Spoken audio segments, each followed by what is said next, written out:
My name is Annoy, and I'm an artist, and you can catch me on the Mighty Kong podcast. To all right, guys, welcome to the Mighty Kong. But you felt the feeling through the internet? Strongest to your giggles. All right, this is our first video. One of these. It's pretty cool. You mean One of these. My hand is something. Don't worry, I'm on a do-rag. all us need to talk. We have a guest in the building today. Why don't our guest introduce themselves right quick? Okay. Morning, everybody. My name is Nowe. Okay. Morning, everybody. My name is Nowe. And I'm here today. That's awesome. That's awesome. Glad to have you here. Thank you.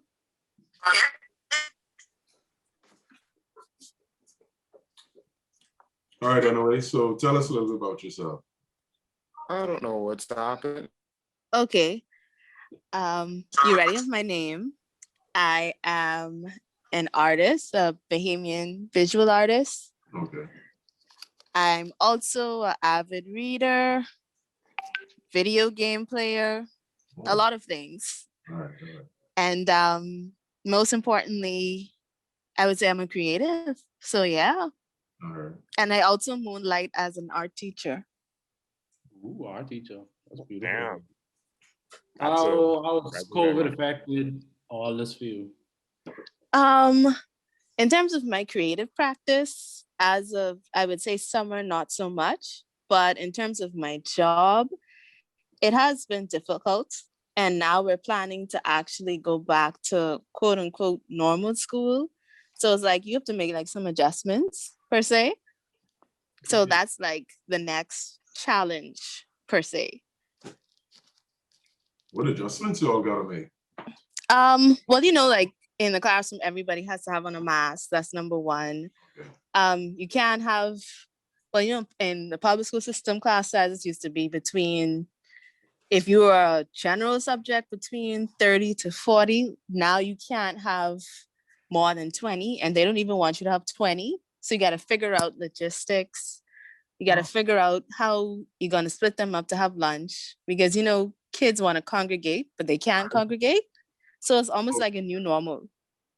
So if I want to take your art class, I gotta legit make someone disappear just to get in art class. Pretty much, yeah. No, that's the truth. That's the truth. Trying to wipe niggas off. I gotta Send you to the gulag, bro. I'm not dark. You gotta do what you gotta do. Gulag, son. Boy, they just gotta do for your passion nowadays, boy. Tell you. But anyway, I ain't gonna lie though. You really been going off during this whole quarantine period though. Creatively, like you've been going off. Like what was like your biggest inspiration right now? To be honest, my biggest inspiration was pretty much the pandemic itself. I realized like once I was home every day, I couldn't just sit down and not do anything. So that kind of led to like my self-portraits, because it was like, I can't photograph people anymore. So why not use myself as a subject? Okay. And then to my knowledge, during the first start of the pandemic, like Bahamian Paint and all the art stores wasn't open. Yeah. So I didn't really have access to supplies. So I had to like get more into like my digital art and like focus on that, find ways to still create, because if I didn't create, I feel that's when the depression and all those other things would have set in. Wow. So you knew when to pivot. Yeah. Oh wow, that's good, man. That's good. So who was your photographer? Because these self-portraits been like, to be honest, most of them I do myself. So I have I have a lot of them on my iPhone, which a lot of people don't believe. Okay. So I just prop my phone up on something, or I use a tripod, set it to self-timer, take the picture, then I go and edit it in Lightroom or something. Oh wow. Edit. Yeah. But you out here, trying to respect that. Thank you. Keep the class and self-care. That's what you need to do. Huh? What you say? I apologize. I Everything say she should need be to working pass now. selfie. How soon? Yeah, you really need to do a master class on that. I think all us need some more work. I think you used to master that on that. Yeah, because you don't really, at least I can say in 2021, you don't need somebody to take your pictures unless you know you out and it's a spur of the moment. You can do everything yourself. Yeah, and that's kind of true because there's not that much people over here get that right angle for you. Like I feel we all know what's our best, like our best side stuff, Exactly. Mhm. You're right. But you know what shot I really like? Is this shot with this like it's not like African print, or is this like a Bahamian print? The suit, the suit, the Yeah, suit. like what's the story behind that? Okay, so So a lot of people don't know. a Well, lot of people if you well, think about it and if you pronounce it, you'd think figure it about out. it and pronounce it, you'd figure it out. But my first name is actually West But African, my first name is Okay. actually West African. and it means knowledge. Ah, So fire. figuring this year is my 28th birthday, I was like, I need something African inspired, Yeah. which is why I got a suit made. Delano Mark Fashion made my suit. So, you Delano can hit made him that? up. Yeah, he made it. All right, then. And Shout out to It's Delano. something African he inspired. sent me some prints, Which is and that was the one I loved. Nice. He did a great job, man. He did. You know what's actually unique about your name and the age that you just said?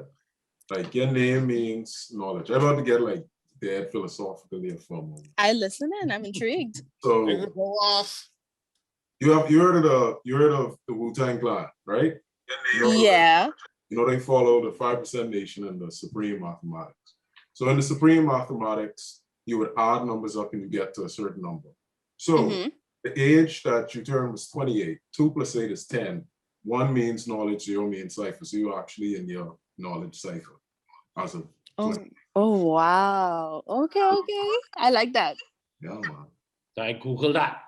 Just Google Yeah. that. That's off the dome, bro.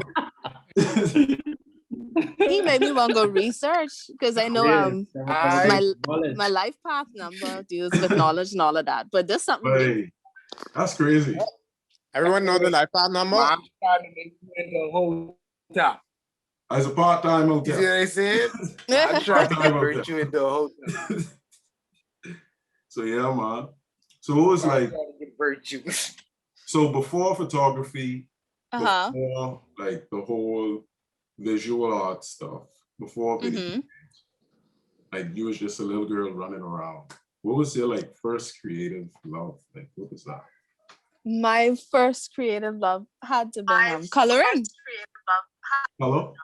Yeah, my mom used to buy me coloring books a lot. Like I had a lot of coloring books, and I would sit down and color for hours because the thing is with me and my siblings is a huge gap between us. So for example, when I was 6, my sisters were like 16 and in their 20s. So I didn't have no one to play with. Wow. So that's actually how I got into coloring at first, and then I got into drawing, anime, of course, Dragon Ball Z, and it just took off from there. Wow. Goku! It was one of them son who was drawing Goku and Vegeta thinking about your book. Yes, and I'm proud to say I was the only girl that could have drawn really good. I had stripes. That's You exactly probably could have drawn better than most of the guys too. Don't care. You probably could have done better than most of the guys. what you Probably. mean. I learned how to draw Goku in grade 5.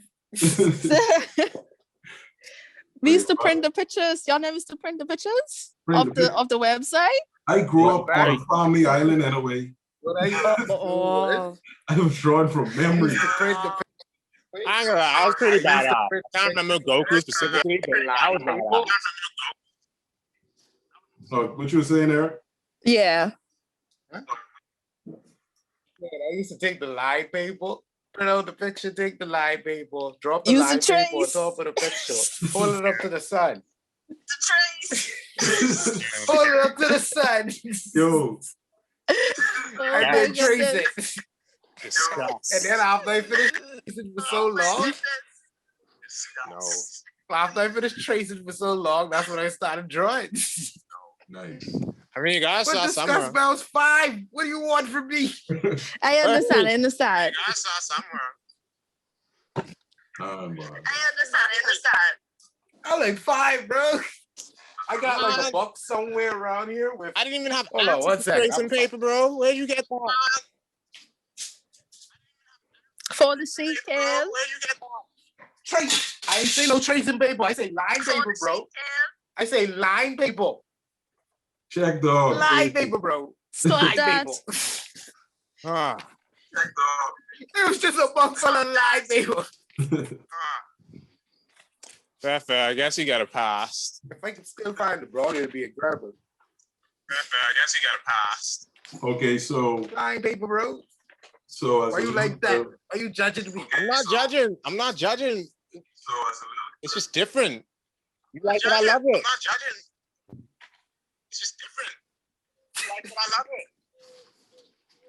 it. Took you a little to get off, bro. I know, bro. But anyway, Yes. question. Yes. Right? You said you started off, drawing Goku and shit. Yeah. Like, at what moment in your young age did you decide that, hey, this creative passion, this creative field is exactly what I want to do and what I want to pursue?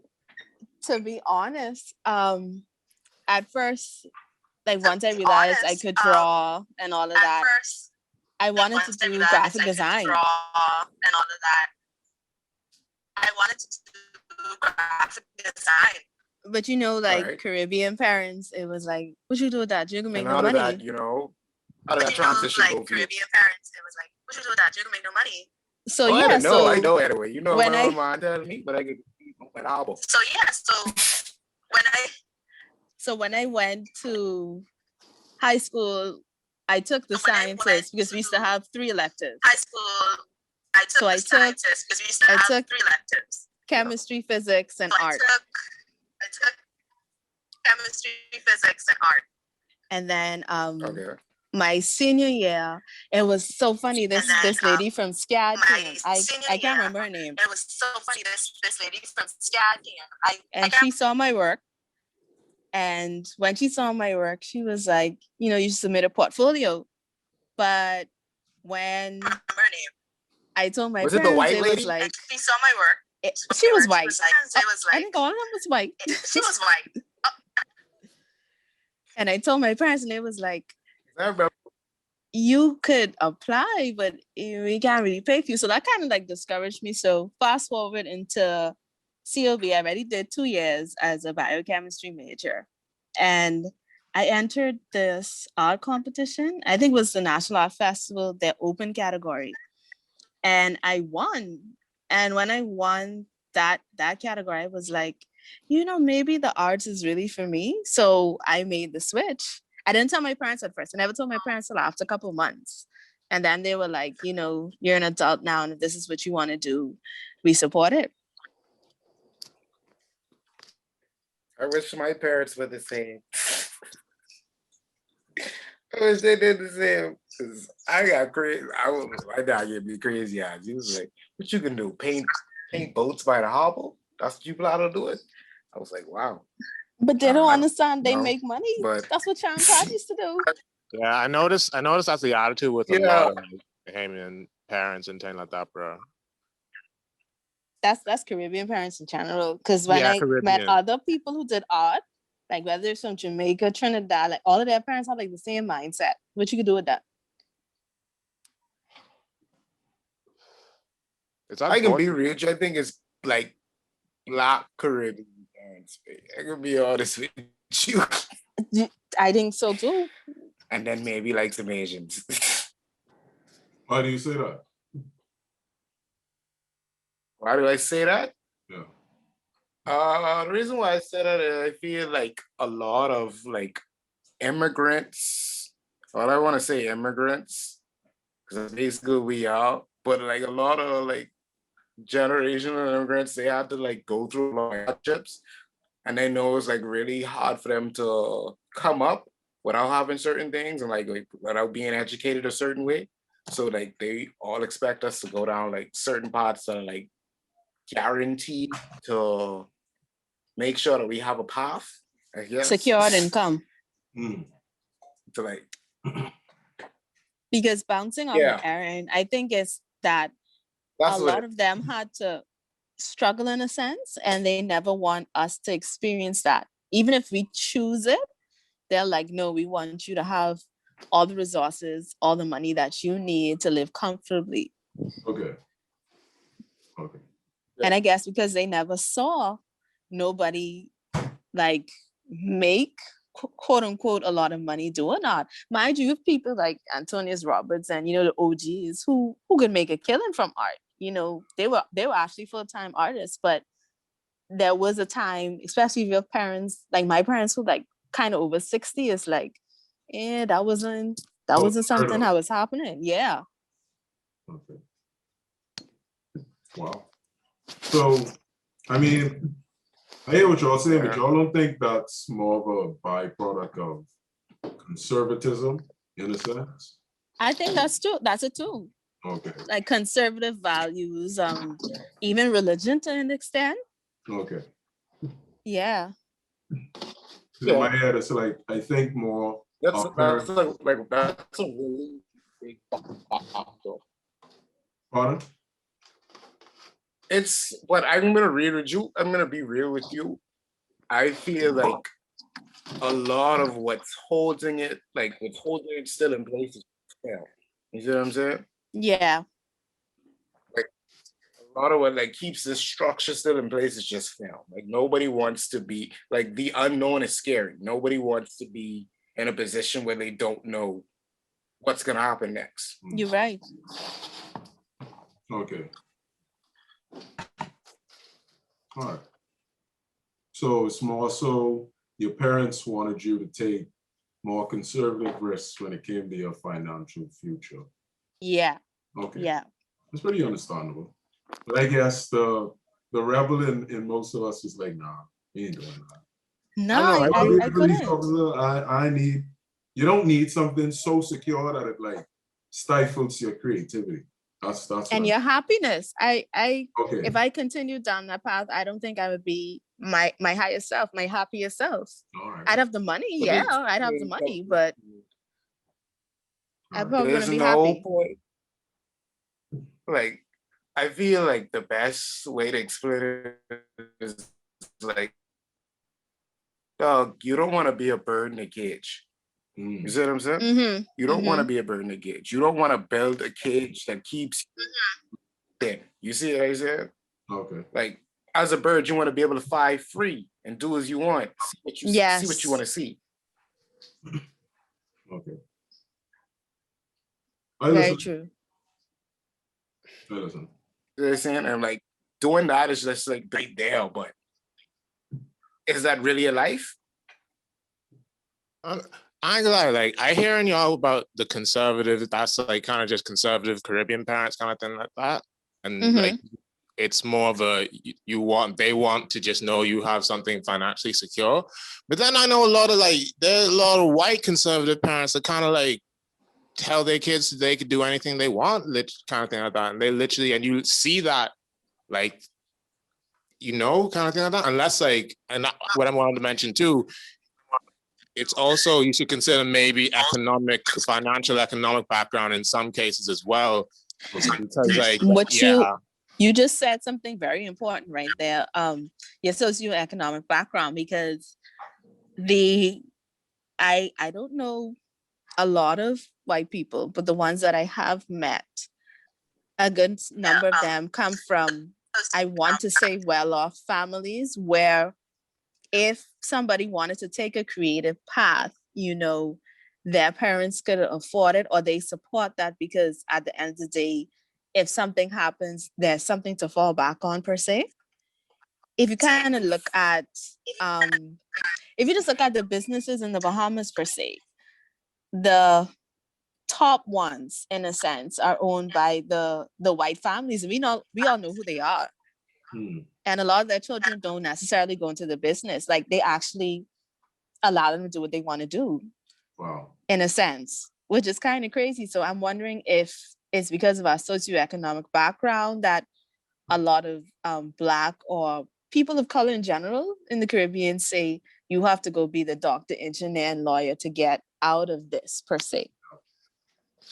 Yeah. That seems like it's always been like the template for success, you know?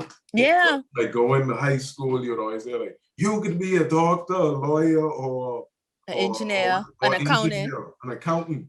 Like, why was that always like the template for success, you know? Because I think because it's a guaranteed path, and you have to consider too, creative fields and industries, it requires a very high standard talent level to even get, you know, to kind of even get like a little bit out there in a sense. Obviously there are people that have gimmicks and whatnot, but I think even gimmicks require a certain bit of ingenuity and creativity in a sense of that as well, because it has to stand out, or it has to work, so to say, like that, you know, the gimmick has to work. And then our parents growing up, those were the people that outside of the businesses, those were people that had all the money. That's what they saw. The doctors, the lawyers, engineers, the accountants. Yeah. And then you have to consider those fields as, like I was saying again, it feels like those fields are 1 in a million, but I think these days it's a lot different because of the whole, we're more connected, social media kind of thing like that. You have all kind of like different sites where you could do like freelance kind of thing like that, like Fiverr and whatnot. So you could make it as a creative now compared to 20, 30 years ago. Okay. Yeah, essentially just talent level and work, I guess, ethics, so to say like that. Man, it's kind of well your oyster, really. All right. So anyway. Yes, sir. So this is why there's something that you mentioned. You mentioned that because they saw the successful people in their lives as doctors, lawyers, accountants, etc. And that's why I think people like you and people like us here on the podcast are very important for Bahamian culture. Yes. I believe that imagery is very important. So you need to show people a different side to success. You know what I mean? And very true. In your work, I see a lot of people who are living beyond that veil of being put within that box. Like, you have to do this, you have to do that. You know what I mean?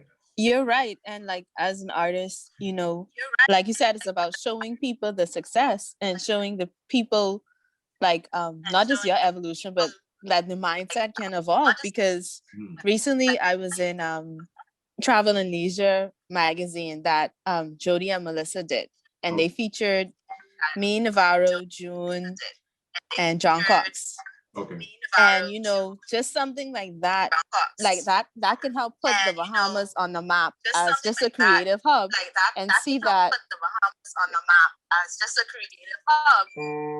that there are successful artists living in the Bahamas and the Caribbean in general. Like you say, imagery is important. I'm listening. Yeah, imagery is important, and if we don't show people certain things outside of our successes, like we don't show them that, hey, you can exist as a creative and survive, achieve success and be happy, they won't believe it. As a creative and survive, achieve success and be happy. Because hearing your story, that was they won't believe it. That's like a big pivot, you know? Someone to, you know, hearing your story, that was from biochemistry straight to art. It's like you was on this path to become, I'm assuming, a doctor. Like it's a low risk field. Yeah, a doctor. And cut, you know, to this path where it's like, it could go anywhere. Like, how would you? I'll be real true. Okay. I'll be real too. That's really kind of common and not that, like, that's not really that strange. What do you mean? That's really not that strange, I'm gonna be honest with you. Like, coming from like a background of medicine and still wanting to like do art, that's not that strange, because I'm like, I know of many people, not myself included, and then like family members and other friends who've also been on the same route, who've just been like, oh, I need to go ahead and try to get into medicine or something else, like law or something. And then like halfway through, they're like, yeah, this isn't really the right choice. I probably should have just stick with what I was comfortable with My and what passion. I actually enjoy doing. I mean, it's one, yeah, a lot of Bahamians do that too. I noticed as well, bro. Like, it's one thing to be interested in. A lot. It's not really uncommon. It's one thing to be interested in a field that makes a lot of money, but you have to actually be good at it too. Okay. The statement. And the thing is, it wasn't even that I was like, my thing is, oh, like I was saying, my thing is about even with like how you're saying you gotta get into like a field that makes a lot of money. I feel like if you're going to be a doctor, you need to be passionate about being a doctor. You shouldn't just be going into it because, hey, I'm gonna make a lot of money. That's not gonna help anybody.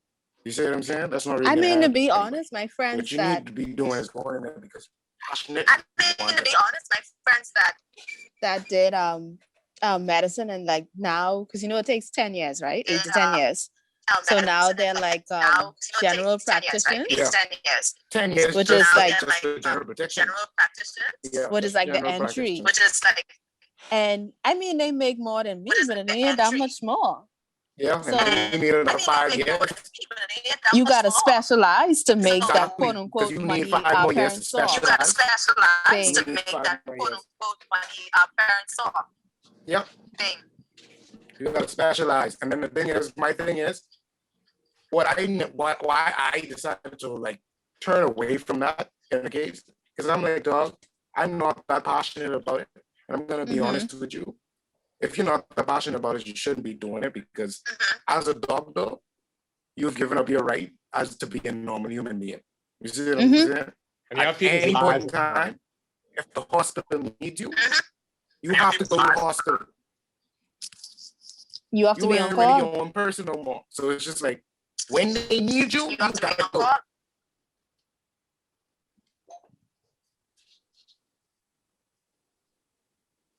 Yeah, that's just my thoughts on it. Mm-hmm. Okay, That's, so what I also was saying wasn't really the commonality of it. It was more of taking something that was so straight, narrow, and a path that really like cut already. You know what I mean? You could see the end. You could see the end goal. The end goal is a very measurable thing. To go into something that's much more risky. You know what I mean? Yeah. Because when you become an artist, there's so much discipline that you could go in. I would imagine that a lot of people, like Gucci say, you could get lost in the sauce. You see what I'm saying? You're You right. could get lost in the sauce by like diverting so much of your You're right. energy into different paths, you know what I'm saying? And you could get lowballed a lot. So it's like But you could also get lost in the sauce doing things that you don't want to do. okay, so I feel that being a doctor and being an artist, you could be just as successful doing it. That's just a concept that I have in my head. Mm-hmm. Just pick a 10-year plan and stick to that. You see what I'm saying? Like pick 10 years and know where you want to be in 10 years. And like you said, success in a sense is relative. Yeah. To some people, success is a lot of And like money. you Some said, people, success is in a sense recognition. relative. Yeah. You know, it Some can vary. people, success is a lot of money. Some people, success is recognition. You know, it can vary. I checked the chat. I said something. Success could be, you know, you got money in your pocket to buy a sandwich today. Yeah. Hmm. Yeah. Aaron, check the chat, please. But yeah, so like I was saying, I feel imagery is very important in a way that we appreciate you and the culture for doing what you're doing. What I love about your work too is that it's very urban. It's very Yes. street. Every image tells a story, and I don't want to ask more questions about this person. What made you choose that image? You know? Well, I guess it had to do with my upbringing per se. Well, I think all of us are familiar when BT used to be on cable. So I would watch a lot of music videos. familiar when it used to be on cable. When I would go in my aunt's pharmacy, she had like XXL, I think it's XXL, right? Yeah. Magazine. She had Dub magazine. So, and then even the movies we watched, like we would watch Sister Sister, and like I think all of those things, like just kind of absorbed into me and kind of formed my aesthetic. And I always said, especially in terms of photography, I've learned how to do certain things, but I like authenticity and the raw image. So I can enhance and do a little things, but like, for example, quote unquote fashion, like vogue photography, that ain't me, because I like, you know, things in their natural element. I want you to see the scene as it is. Okay. And that can even be applied to my fine art practice. You know, when I do paint, when I decide to paint, you know, it's raw and real. Yeah. I have the ability, but I'm not going to sit here and give you a traditional oil paint. No, I want you to see, you know, the raw and real that I see, and like, you know, my inner feelings, my inner emotions per se. So there's a rawness I always want you to feel in my work. So I definitely feel that it's more like an extension of you, you know? Yes. You definitely have some interesting characters though. Like, who is the most interesting person you photographed so far? Because I see a lot of interesting faces. I see a lot of good-looking people. The most interesting person, physically, possibly, it would probably have to be Taylor, because when I met Taylor about, I think it's 2021. I met Taylor about maybe 4 years ago, right? And I just saw him downtown. I was like, what is this? Who is this? Like, and, you know, talking to him or whatever, like just seeing how because it was something different. Like we don't see people that heavily tattooed in Nassau. No, like, we do not. You may see, you know, the neck tattoos to an extent, you know, the arm, but you don't see people with face tats. Yeah, I think it was the face tats. Physically, I was like, I have to photograph him. And from when we met to even now, like he's been a constant muse. Not just his physical appearance, but the vibe as well. And I guess the most interesting person, personality-wise, would be another person. His name is Aaron. In the meeting. He is a dancer, actually, like classically trained and all of that. And when I met him and he told me his story, I was like, wow. And he just has like an upbeat personality. And he told me his story. I was like, wow. And he just has an upbeat personality. And I'd probably say Brookie as well. Brookie is very interesting. Brooklyn West. Yeah. So it's various people. Like I've encountered a lot of interesting people. Brooklyn West. So it's various people. Like I've encountered a lot of interesting people. Yeah. That's awesome. Man, just make me sick. Anyhow, continue. Sorry. Yeah. That's awesome. Anyway, every time I go on your page, I'm like, it's like you were evolving with each photo. I feel that's so amazing. You were evolving with each photo. I feel that's so amazing. Yeah. It really is. It's like from where you first started to where you are now. I think for me, growth is important in my practice. It's like a huge difference. I don't like to stay in my practice. I don't want to say stagnant, but I like to always adapt and try new things, and like you said, evolve. Okay. Which is why I do numerous things. Yeah. Because again, like growth is important to me. Like I want you to go from, okay, I've been on Instagram a little while. So if you could manage to scroll back to 2015 and go straight up to now, you'd see like the growth. And I want that to be a theme in all of my creative practices. Yeah. That's amazing. All right. So I asked, are there any new ventures in art that you plan to take in the future? Well, I got into illustration. You know, I'm still exploring that. Incorporating illustration and graphic design principles in my work, but I've been leaning to try painting again. I don't know how I'm gonna navigate it this time, but I feel it's been a while. I should probably pick up a brush again. I ain't gonna lie, I So kind of like miss, like, I was kind of wondering that the other day. I was yeah, wondering because that often, got thinking about, like, man, I just miss seeing some of Anime paintings, you know. no, Like, because they a were, lot like, of dope. people, and I will admit, my tipping point in my creative practice, or like my peak in terms of painting, would have been maybe about 3-4 years ago. And then after that, I just went kind of more into photography, and that led me to a lot of doors. Like photography really took me to the next plateau. But a lot of people, when I meet them, they be like, "Who's paint?" And I'm like, "Yeah, I ain't painting in a while." For you to ask me if I paint, yeah, I ain't painting in a while. Yeah. Because they I just know miss me as the photographer. Yeah. Miss your paintings, man. But like I say, it's an evolution. So now I want to get back into it. So I got to see where I want the work to go, because I want to give you a new body of work. I don't want to give you the same work I always used to give you, per se. You always want to challenge yourself, just a little. Yes, yes. Okay. I just daydream about your paintings, bro. Like the next one. Sorry, I'm that much of a fan. That's good. So other than the raw and the real and like authenticity, what else inspires you to do art? Where do you draw inspiration from? Outside of that, sometimes just conversations or community.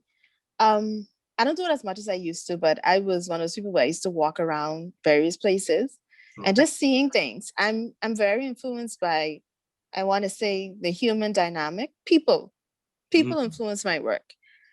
I do honestly feel if there were no people or culture per se, I don't really know what my practice would be. Oh wow. Because I'm, like I said, I'm influenced by what I see, my interactions in my environments. Because you could only go off emotions so much, per se. Because you can only go off emotions so much, per se. Yeah, so definitely culture, human culture. So like expand on that. So like Definitely culture. from like culture. seeing the news to the photo. What is that like? What's the thought process that's going on? Well, usually and this is one thing I like social media for. Usually I would see an interesting person, And this is one thing I like social media for. I would navigate their page. Navigate their page or whatever. I would navigate their page. And I send them a message. Navigate their page or whatever. And most times they're open. I send them a message. And just go from there. I explain to, I like your aesthetic, this is interesting. How would you feel about doing a shoot? And I use that as a time to get to know them if I don't really know them. What environments you like, which fashions you like, what's your dress type? Because you may have something on social media, but that's not like your sense of style. And also like what models you like.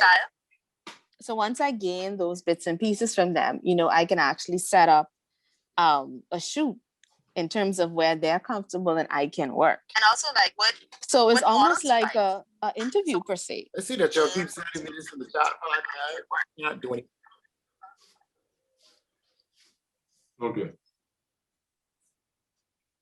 We continue anyway. Yeah, so it's like an interview, like you're interviewing your muse. Yeah. But instead of doing like journalism, you're doing it through your camera. Yeah. That's amazing. Because I feel a lot of young photographers out there, I feel that's like the part they're missing. Like they want to do the work, but they don't know where to start. They don't know like how to lay their foundation and how to get the first shoot. You know what I mean? You're right. And I think growing up in I could say that growing up in the America's Next Top Model era and all of that stuff. A lot of people here, they're really into the fashion photography. And that's all cool or whatever. And you have some really, really good photographers I admire. but at the same Like time, who's your favorite? you Really should. good to Oh, talk okay. to time, But at the the same same time, Melissa Alcina is one.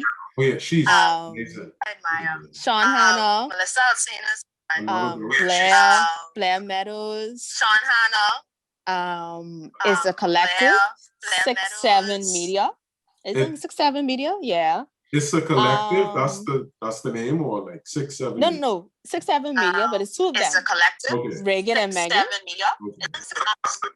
Yeah, No, like there's 6-7 a Media, but lot it's two of them. I admire Reagan and Megan. and I applaud their work, but Yeah, at like the same there's a lot time, I admire. I know And I my applaud creative their practice work, is but at the different, same time, and I guess I that's know what my sets creative my work practice is apart from different. other people. Okay. And I guess that's what sets my work apart from other people. No man. I feel you. I'm bad. No man. I'm bad at all. Yes. So how would you describe your personal? Yes. See, I really just trying to dive deep because I just be wondering like how do you in a way like come up with these concepts and like this because like you say you want people to feel the raw, real authenticness, and I really feel the authenticness through these photos, through your visual language. So like, what inspired your personal style? What's that like?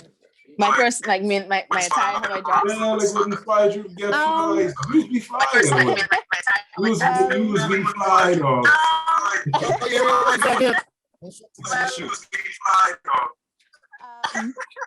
What again? I swear to I God, guess anyway, those swaggy out there. She be trying again to show those us those those things I saw going out. I always admired music videos. Okay. You know, not really the Flash, because I'm not like the puffy era, not really that. But I would say from I would say it's from 2003 to even sort of now, like just the vibe, you know, embracing color. You know, I'm big on color. Embracing footwear. I Yeah, love you be- retro footwear. You be I'm killing a the 90s footwear. baby. You be So, killing it. You be. I see you. I see you. So I have to have my 90s shoes. And also, more recently, I've started to embrace a little bit more of minimalism and I guess kind of like dapper fashion per se.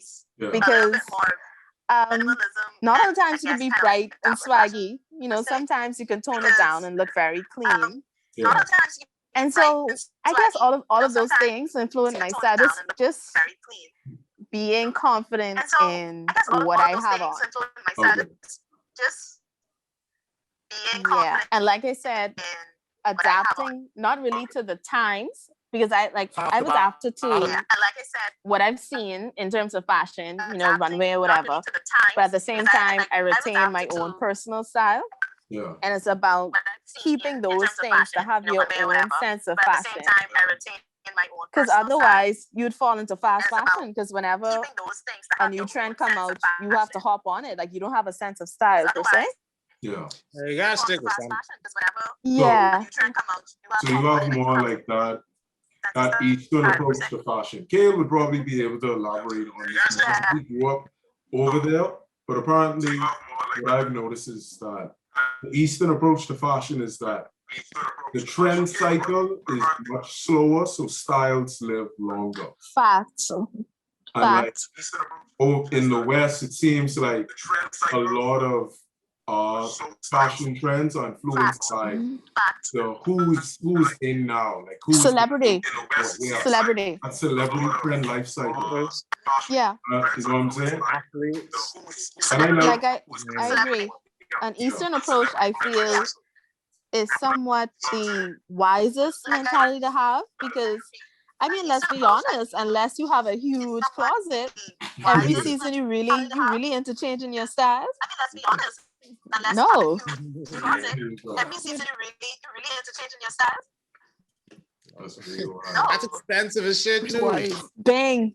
And then you don't want to buy the fast fashion stuff because it's like they can't hold up for too long. You know what I'm saying?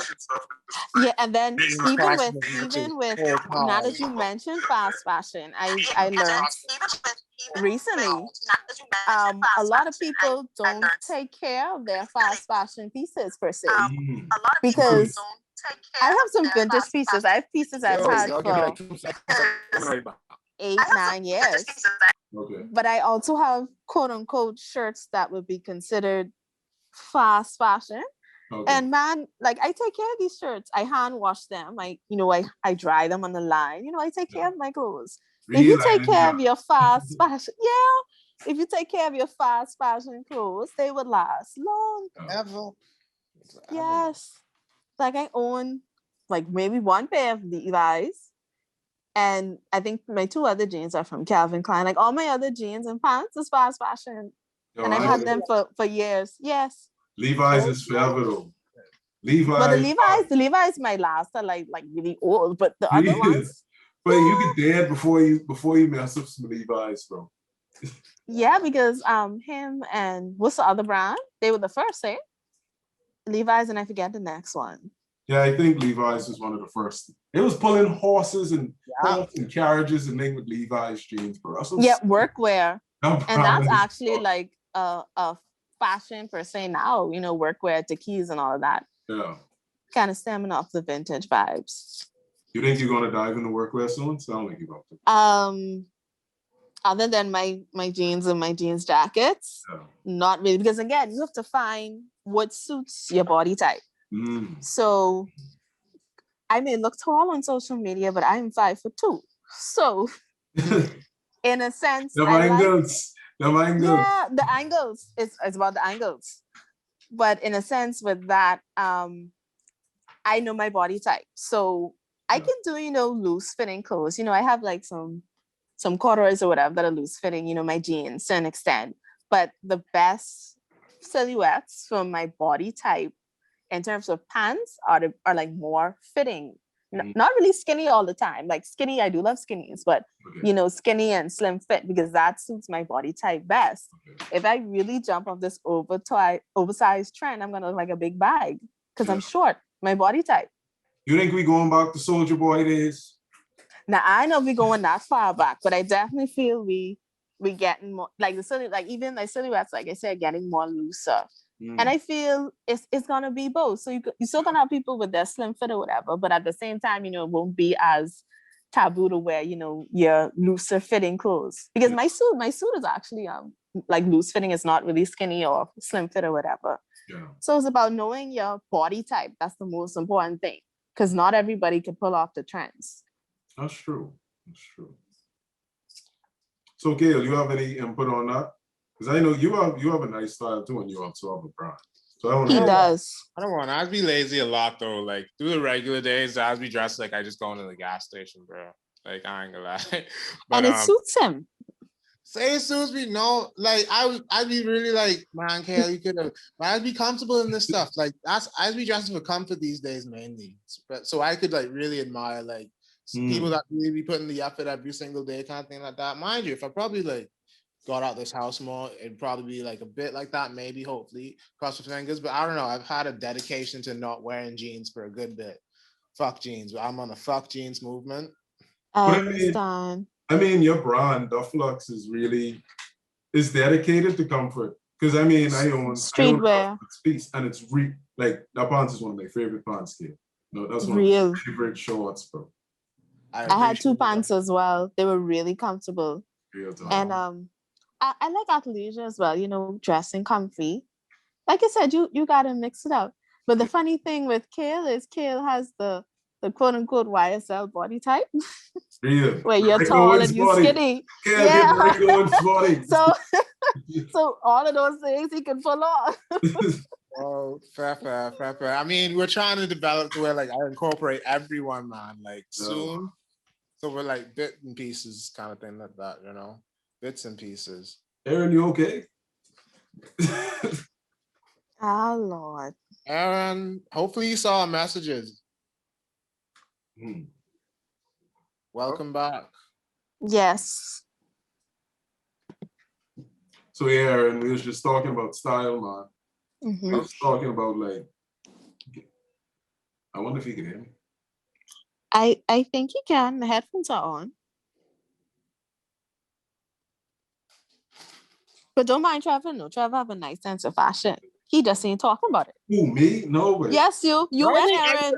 I think that's not friend. I think everybody here has like, you know, we like I ain't gonna lie, we ain't no bums. I ain't No. gonna lie. Yeah, we know how to dress. Yeah, We know how to dress. yeah, that's You know how to get a fly with me. Exactly. Speak for y'all. I don't know what I'm talking about. I'm fresh. Right? Don't mind this young man. Speak for y'all. Aaron used to be killing shit, bro. Real talk. Yes. Speak for y'all. Used to be coming through and sometimes be like, damn, I gotta step my shit up. Real talk. Like Aaron is coming through dead clean, and I'm like, bro, you're fit. Just call me dirty. Yeah. Go back home, dog. It'd be like that for real.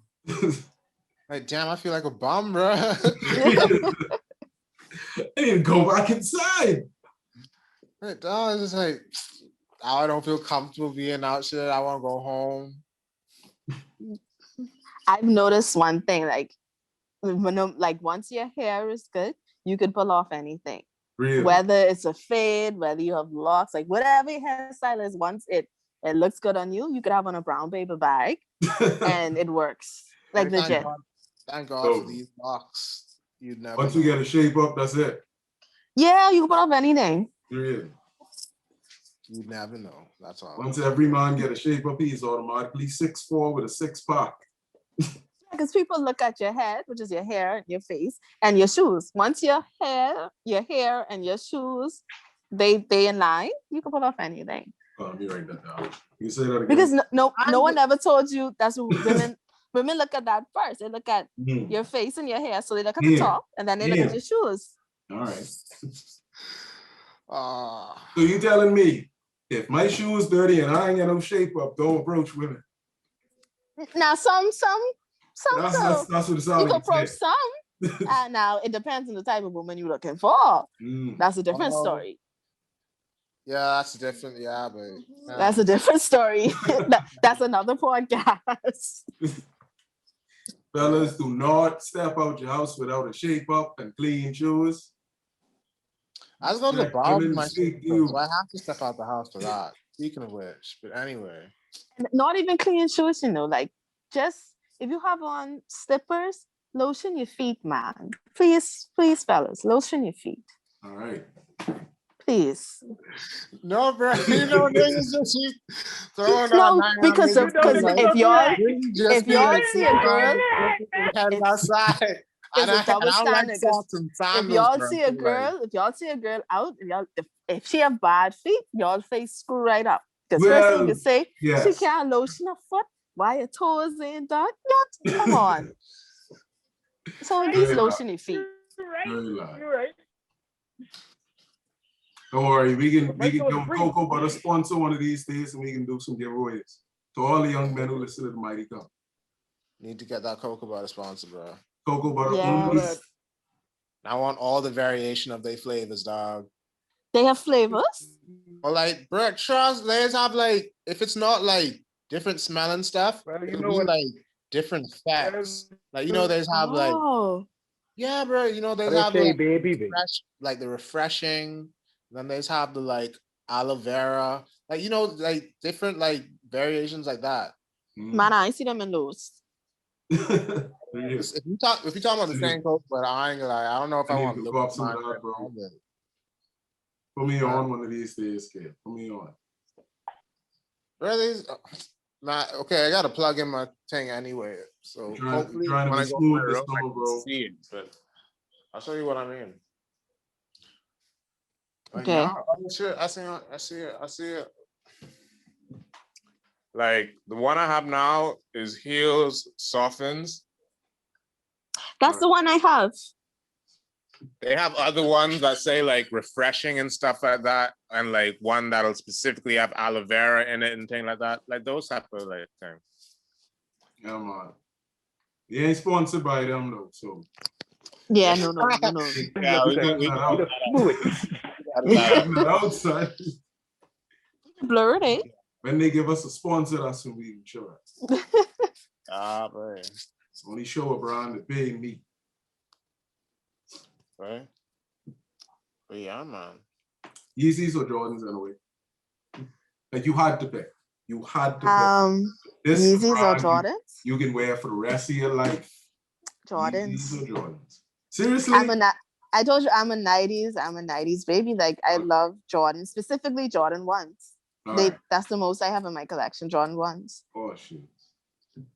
I have Yeezys too, but I only really like the Yeezy 350s because they're really comfortable. Yeah, they are. Yeah. Like Now them other ones like them 450s and they were coming out, they ain't for me. They ain't for me. You ain't feeling that?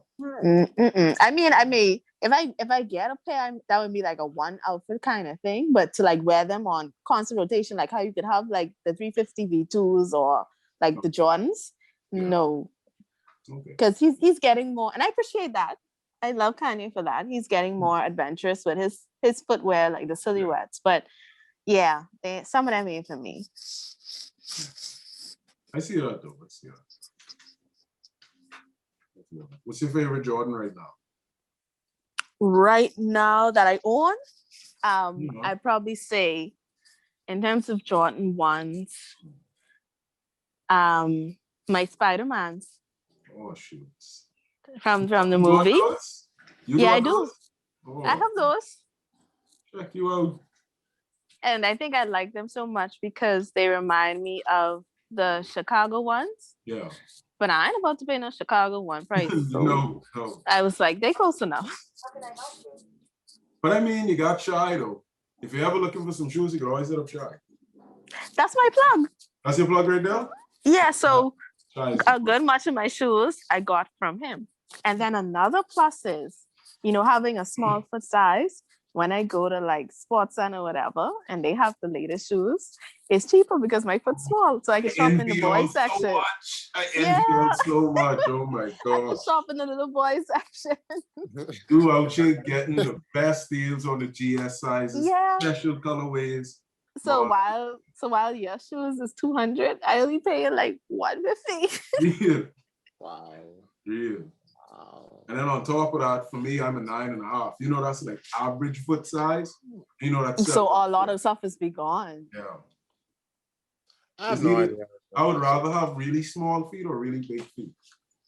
So But only to a certain size, because I think most shoes don't go past 13, eh? Most releases. I'd be cool with a size 12. I'd be cool with that. I think I could live with that. Yeah, because it's always awkward, being 6'1", having size 9 feet. That don't even make sense. It doesn't make sense. Bro, I've been looking at my feet for the longest. I can't even remember what size my feet is, bro. I actually never. That's Seriously? real no. That's What? something I never used to remember, or like I ain't gonna lie, like that's weird, but like that's something I never used to really like. I don't think your foot is bigger than a size 11. That I can see. Yeah. Damn. My cousin has huge feet. My Justin, bro. My cousin, like, bro, he has like huge feet, bro. It's like weird. It's weird. Nah. I wear a size 10. And that don't make sense. And Aaron is because shorter he's than me. short. See, that don't make Stability. I wear a size 10. I know. I'm shorter than trouble. That don't make no sense. I'm shorter than trouble. But you're taller than me, so. That don't make no sense, mate. Right? That's fair. Genetics, bro. Genetics, DNA. I'm trying not to be so high. I apologize, y'all, but yeah, genetics. Because I want to like shoot in with questions and like really interject and stuff, but like sometimes it's coming like blank. At least That's they're me. communicating though. Yeah, You could have just like stare. You don't get bacon. Yeah, what you talking about? The cover is black. What? Can't you be judging yourself too hard, bro. Calm down, bro. That's serious. No, I mean Judge like yourself I too wanna, hard. like, Calm down. That's serious. You being blind, bro. I feel like I'm not involved enough. That's it. Like, because I had like I was like, man, Kel, you know you could like interject with more and things like that. And I hate like that silence kind of thing like that. So like I was trying to make sure that's like at minimum. I don't know. Yeah. So how's it been teaching all that way? Yeah, how much times that fall out this meeting? No. Teaching it to well, I teach junior high, and to be honest, I like it. But then also you have to realize that not everything you could teach at a junior high level. So you have to like modify your lessons per se. But I enjoy like I don't think I can teach any other subject other than art. Wow. That's powerful. Why? Why you say that? Because like you said, like it's not only who I am, like it's natural for me to convey because like you said, you have to be passionate. I could teach science. I have up to college level education in science. I can also teach English if I wish, but to convey it properly and, you know, passionately and for like, to really like be on my students, I can only do that with art. I can't do that with other subjects. Fair. I mean, what kind of students do you get, so to say, you know? Like, I get students from all walks of life. I can say just like that. Fair. All walks of life. I mean, we get good students. You get some students You know what wonder. that is? You know what that answer is, right? What? That answer is low key. I love my students, okay? Even the rude ones. I love my students. Cheapest you to say, I have students from urban. I have students who need to be in an urban renewal program. No, but what people don't understand, a lot of those students, a lot of them, right? Like, you know, that was just a really nice way of saying. No, but like this is why I like teaching art, because a lot of them, when they come to my class, it don't be no problems. When they go to other people's class, like the core subjects, a mess.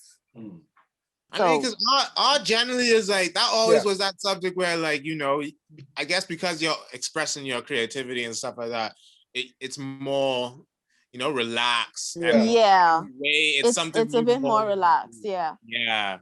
Because I was just gonna ask, like, do you feel you struggle with like interest levels with some students, or generally? Some, like I said, generally.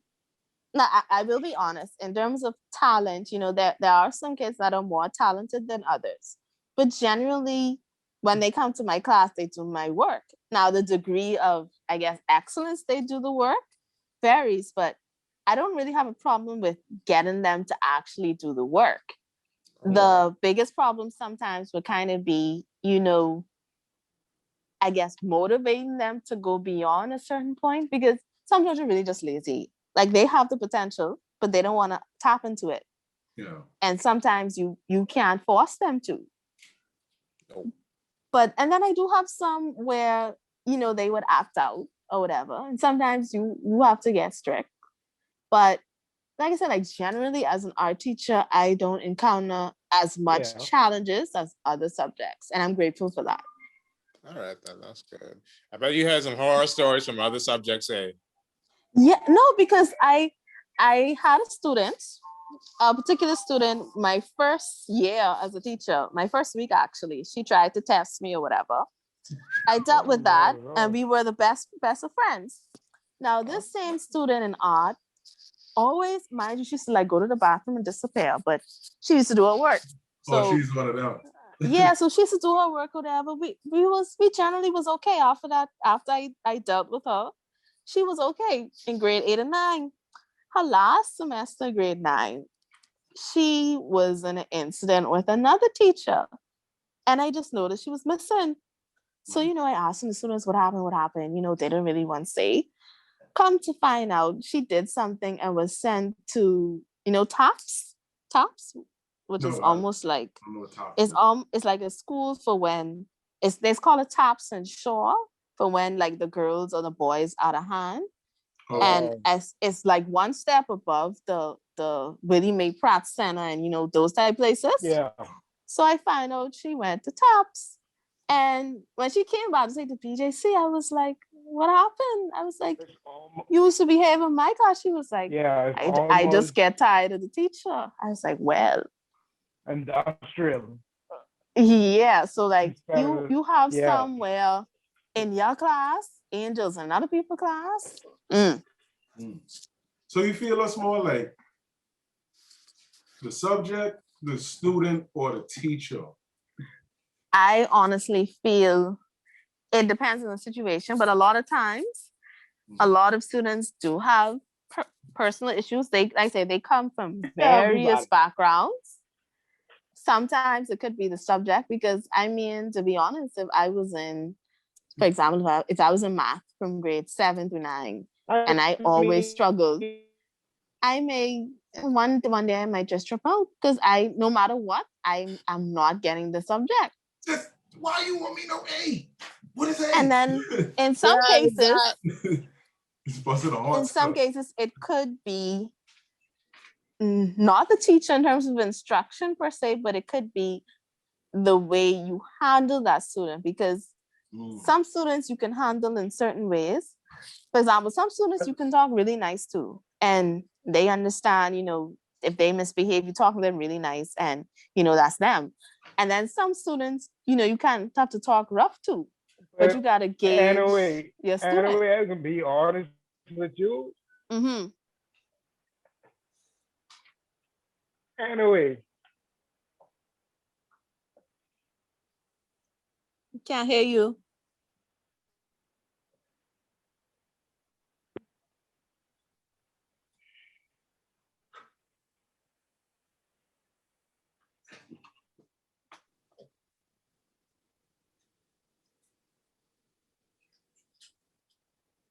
Everything all right? I think his sound, like, it's lagging, because he's not muted. You want to type? right to go off his question, right? Okay. First, that there's no such thing as a bad student. That's true. There's no. You're right. There's no such There's thing no as a such thing bad as a bad student. student. Like I said, you Right? have to deal with each You heard student a certain way. Hello? You're right. I hear that. Hello? We heard you, but there's no such thing as a bad student. One sec. Can y'all hear me? Hello? Yeah, now. No, you good. Yeah.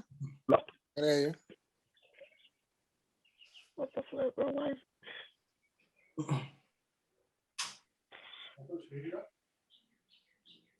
Wait, why is everything? Oh, it's lagging.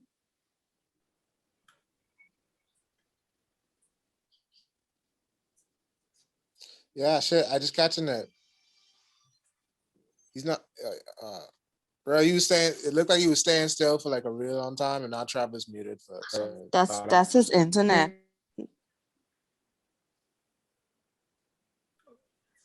All right. Okay. Technical difficulties. I'm defining Yeah. our own way of learning, and what it really comes down to is like the teaching.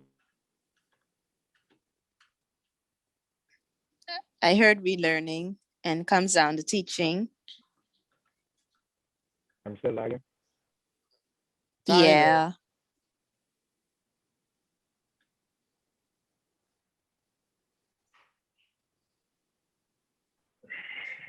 It's just or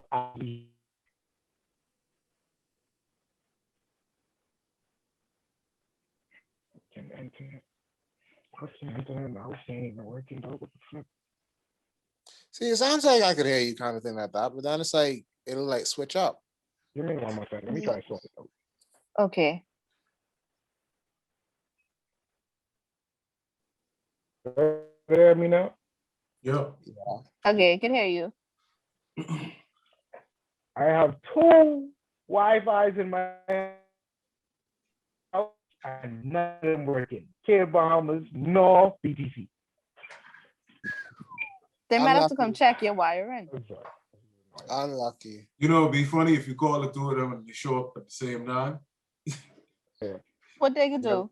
And they're like Like I said, fought it I out don't to think like this who is does the ever a job, bad Yeah. student. and then it gets really intense and shit. That would be funny. Nah. You guys hear me now? Yeah. Yeah.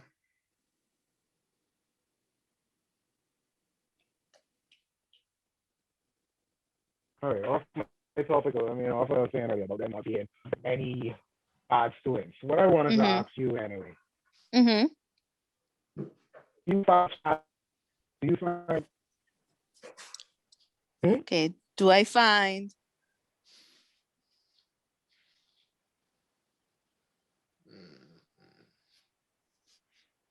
Oh man. I have no idea.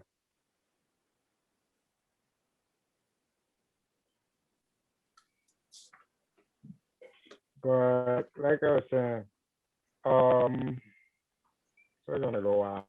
Do you find it difficult in a way to like seeing that you're a teacher? Do you find it difficult to find? Do you find it difficult to find solutions for like learning problems when it comes to when it comes to the various students that you have? It's difficult Well, to find like different ways to adapt learning for the different type of students that you have. well, actually how they train us to teach using different techniques. So you have different types of learners. You have visual learners, you have kinesthetic learners, those who learn by touch. You have auditory, those who they learn by from hearing. And I can't remember the other two off my head, but initially you're supposed to plan your lesson to cater all of those learners. But once you've been doing it for a while and you placed in a setting, y'all can hear me, right? Yeah. You good. Yeah. Once you've been doing it for a while and you place in different settings, you know, you kind of pick up on certain things. Like, for example, I notice, and it's no fault of their own, you know, that's just society. Most Bahamian children reading comprehension isn't really their thing. And there was a time, like when I first started teaching, because I've been teaching for 4 years now. When I first started teaching, you know, I was big on, I want the children to improve on their reading level, and I would give them stuff to do. And then after a while, I realized, you know, they're not really getting it. And when I modified my lesson, I realized that, you know, that's a component I can't really focus on, but I have to introduce it in different ways. So instead of me giving them the reading comprehension, I would say, okay, read this sentence for me or read this passage for me, and we'd read as a class, you know? Mhm. So you gotta, like, if you've been doing it for a while, you gotta modify your lesson once you encounter the situation. And then there are some students where if I realize I still can't really reach you or you don't understand, sometimes I have to refer you to guidance, because there's a stigma in our society about learning disabilities. A child may just be dyslexic, you know, mildly dyslexic or something. And you tell a parent that, the first thing they say, my child got to go to Stapleton. Mm. So that's something that we got to eradicate out of our society. You know, I'm dead serious. Somebody told the parent, I think your son may have, you know, a slight learning difficulty. The mommy say, he got to go to Stapleton. Like, no, miss, no. You don't got to go to Stapleton school. But you know, that's how a lot of people in our society think. I know, but it's still like, how does this still exist in like, right? Listen, you would be surprised. You guys would be surprised that people still think this way in 2021. Right? I'm flabbergasted. Any mental illness?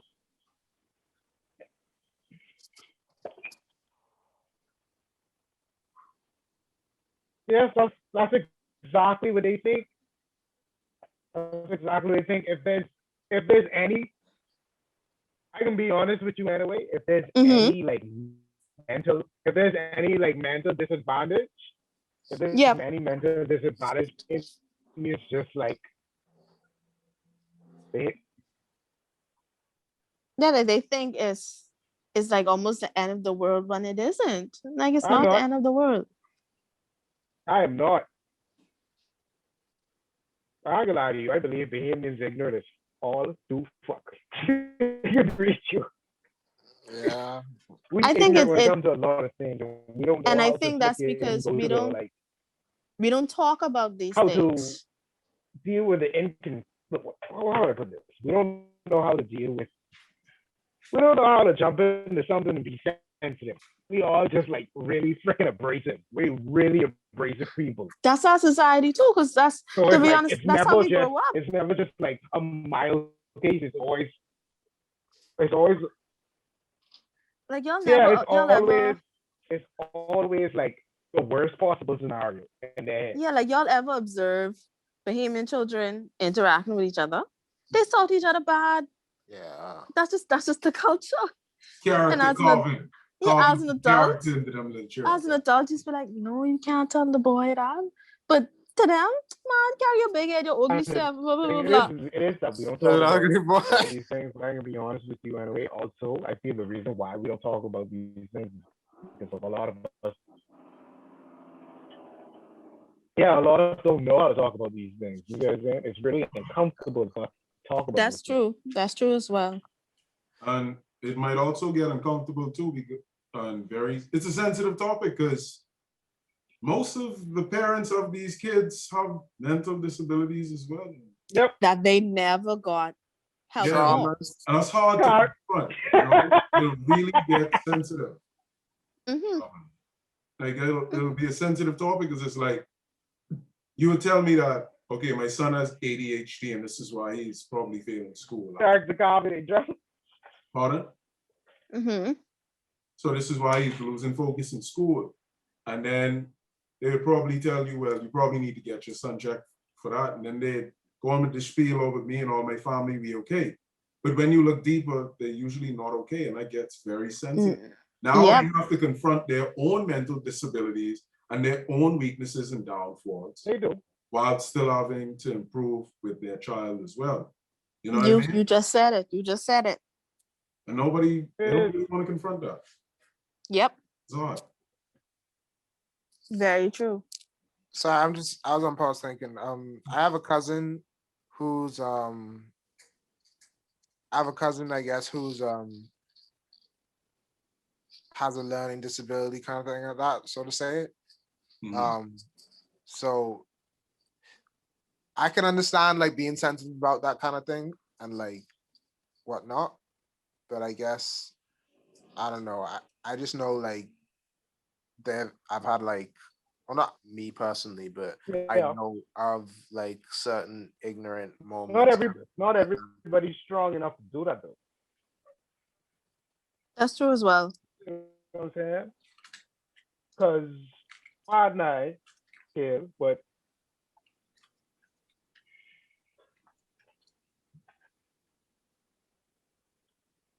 Continue, Aaron. Mm-hmm. I listen. He freeze again.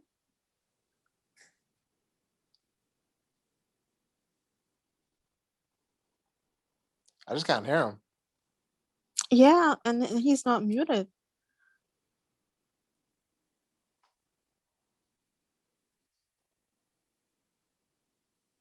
I'm very bad at reading lips.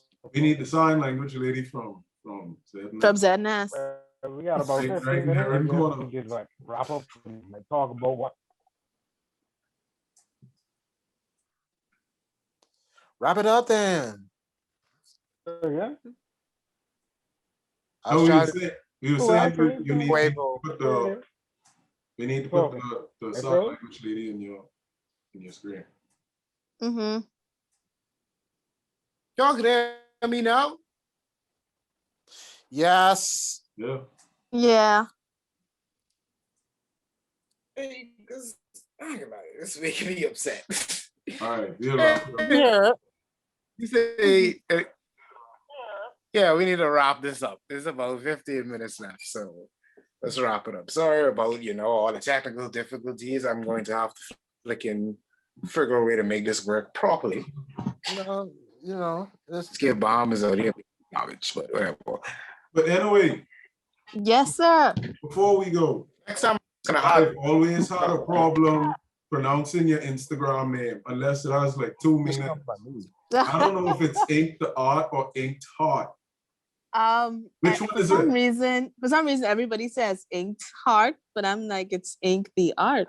Oh, Um, okay. Yeah, Ink, when I it was looks like when Ink I Heart. was into graffiti, ink was like the tag name I came up with, and the art was I just added that. yeah. But I've been called inked art before, like inked heart before. All right. This look like Ink Heart a lot. I ain't gonna lie. You've heard it here first, folks. Ink the Correct art. everybody now. Anyway, this is the time now. Correct it now. Yeah. Ink the art. Thank You like y'all heard it here first.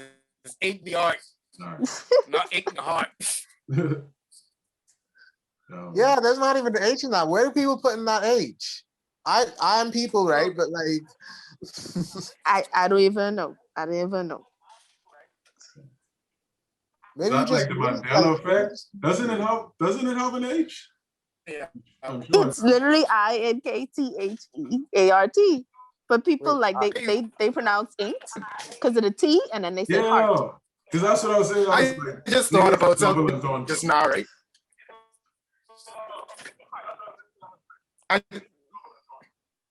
They didn't. I can be honest with you. I believe it's just like because babies like to do that thing. They like to like look at names and then like fix it in their head so they can Mhm. pronounce it. You see what I'm saying? My name is Aaron, but everybody calls me Aaron. you're in? Yeah, My name is Aaron. like everybody calls me Aaron. perfect They can- example. Yes, like they would look at Kale's name. people, CERIN, and still say Aaron. They'd call Kale Keel Yeah, or Kelly. Kyle. That's or the name Kyle. of the store. Or Kyle. Yeah. Very rarely Kyle, someone. they called you Kyle before? Yeah, all the How did they time. get Kyle from the spelling? Kyle was like a nickname. I used to want the same shit, but Kyle was like a nickname for me, bro. Bro, half of my life, my name was Travis. That's another You one. really like stop. Not Trevor, Travis. Travis. Say you bro. in trouble. You wow. Travis. It's lit. You kind of look like a Travis though in a way. I just thought Like, Travis. if someone said he was Travis, I'd accept it. Yeah, so I just rolled with it. Same, bro. I was like, that's not my name, but I'm tired of correct because they never would even get it when I tried to correct them. So It's like, yeah. Yeah, and the point is like after you correct like the 10th or the 15th person, you're just like, whatever. Say Yeah. whatever At a you certain gotta say. point, if you close to my name, I answer. But if you far off, it's no. Like I can't answer to that. bro, but like y'all kind of like the way y'all names are spelled, Yeah. it sounds like that. Like people will ask me to spell my shit, and I was like, bro, that's not gonna help you.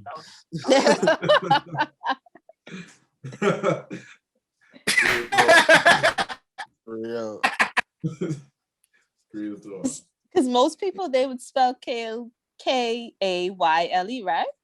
That's what most To people be spell it. honest, like when I saw the vegetable like variation about Yeah. stuff, I was like, what the fuck are my parents That's how my on? brain would think.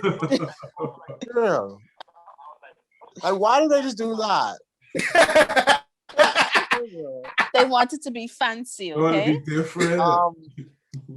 Yeah, you really wanted to be Y'all know so when y'all have time, okay, there's this Lebanese poet named Khalil Gibran or some shit like that. I heard of that before. I heard that before. His name. Yeah, he's this Lebanese poet. He's this Lebanese Christian poet or something like that.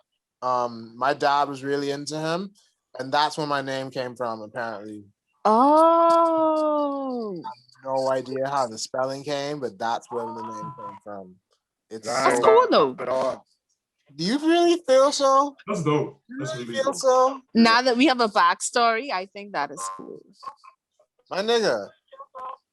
I have to like tell people like the vegetable. Oh yeah, before y'all leave, I'm gonna share something with y'all if y'all get a chance. Sure.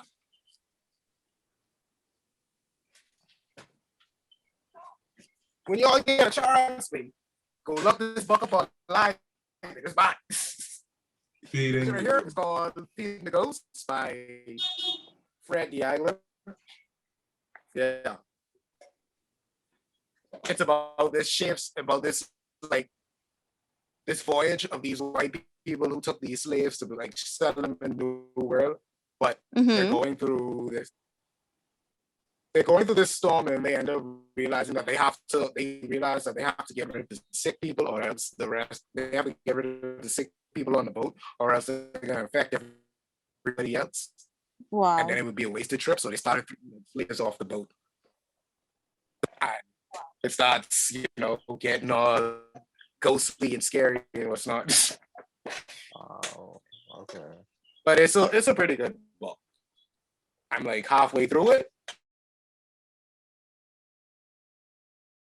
One of the main characters is this slave who was taught English by a missionary. So like she was captured and everything, and she didn't like. They was trying to figure out who was speaking English on the boat because they do that. They like captured a bunch of slaves, so they didn't know like who knew English, but she knew English because she was raised by a missionary. Mm-hmm. And they basically, trying to like keep her from communicating with the other slaves because they're like afraid she's gonna like start a revolt.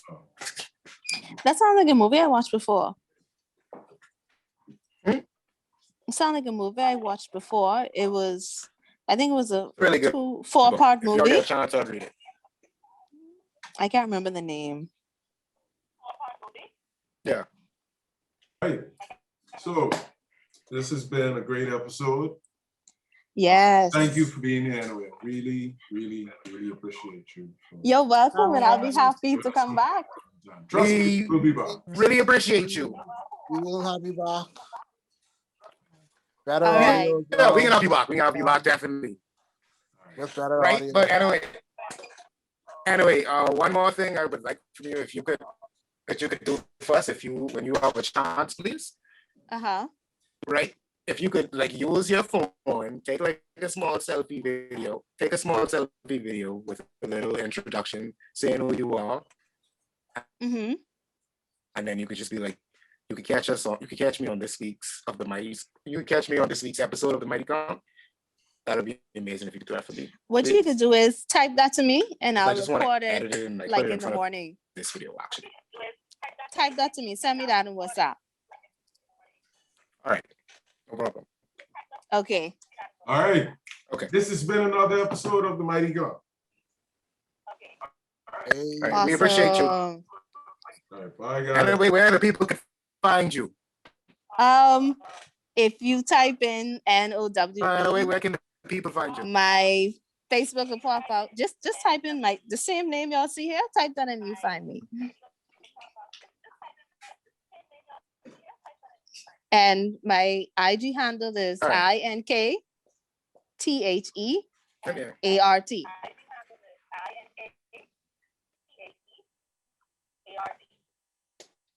All right. And anything else? Anybody else want to, any other words? I don't know. Should we like? Yeah, no, never mind.